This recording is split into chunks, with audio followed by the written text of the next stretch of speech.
चाहे वो यहाँ रह सकती है, दादू ने कहा और फिर मीरा की ओर देखकर कहा, मीरा जी। मीरा ने धीरे से कहा।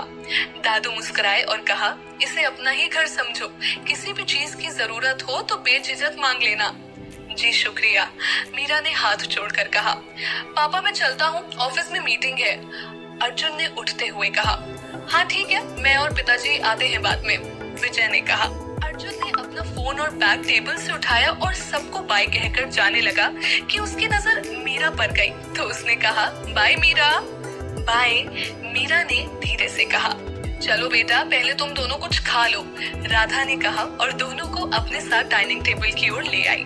निधि और मीरा वहां आकर बैठ गई। राधा ने दोनों के लिए खाना परोसा। दादी माँ उठकर बाहर टहलने निकल गई। सर्दियों का वक्त था और इस मौसम में बस धूप ही सहारा होती है। दादी माँ बाहर बगीचे में आकर धूप सेकने में लगी हुई थी।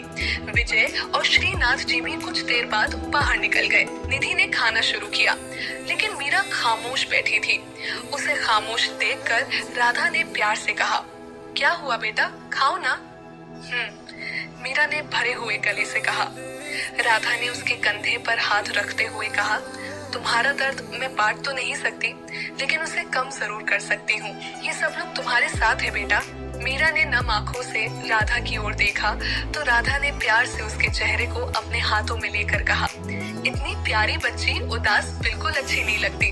अब खाना खाओ, ठंडा हो रहा है, तब तक मैं तुम्हारे रहने का बंदोबस्त कर देती हूँ। राधा वहाँ से चली गई। मीरा को सब बहुत अच्छे लगे, लेकिन सबसे ज्यादा अच्छी राधा लगी। उसमें वो अपनी माँ की छवि को देख पा रही थी। खाना खाने के बाद निधि उसे अपना घर दिखाने लगी। घर काफी खूबसूरती से बनाया हुआ था।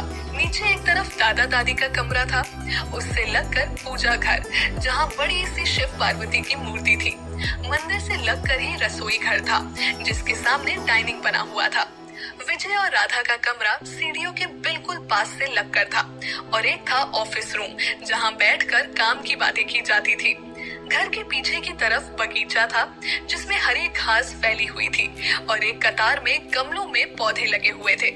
ये सब दिखाकर निधि मीरा को ऊपर लेकर आई, जहां 3 कमरे और एक बड़ा सा हॉल बना हुआ था, जहां 2 कमरे साथ थे और तीसरा इनसे अलग, बिल्कुल सामने हॉल से मिलाकर बनाया हुआ था। इनमें से एक कमरा अर्जुन का था और एक निधि का। सामने जो कमरा था उसके बारे में निधि ने मीरा से कुछ नहीं कहा। मीरा ने भी नहीं पूछा।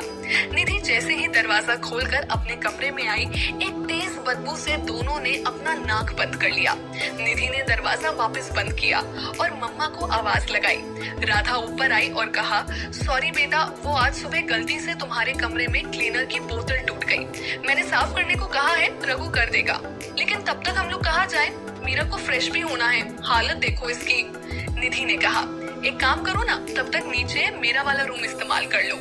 राधा ने कहा, रहने दीजिए, मैं अर्जुन भैया का कमरा यूज कर लूंगी। निधि ने कहा, ठीक है, कहकर राधा चली गई। दोनों अर्जुन के कमरे में आई। मीरा ने देखा कमरा बिल्कुल साफ सुथरा और व्यवस्थित था।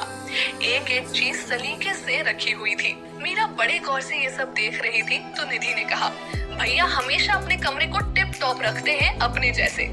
मीरा मुस्कुरा दी तो निधि ने कहा, अच्छा तुम नहा लो, तब तक मैं नीचे से तुम्हारा सामान ले आती हूँ। मीरा नहाने बाथरूम में चली गई और निधि नीचे। मीरा नहाकर बाहर आई तो उसे टेबल पर रखे अपने कपड़े मिल गए। मीरा ने कपड़े पहने और गीले बालों को सुखाने कमरे से बाहर आ गई, लेकिन हॉल की बालकनी के अलावा धूप और कहीं नहीं थी। मीरा गीले बालों को तौलिए में लपेटे हॉल की बालकनी के पास आई और बाल सुखाने लगी। तभी उसकी नजर हॉल से जुड़े उस कमरे के दरवाजे पर गई, जिस पर बड़े बड़े अक्षरों में लिखा था, अक्षत व्यास, अ कॉम्प्लिकेटेड बॉय। ऐसी नेम प्लेट कौन रखता है? कहते हुए मीरा वहां से चली गई।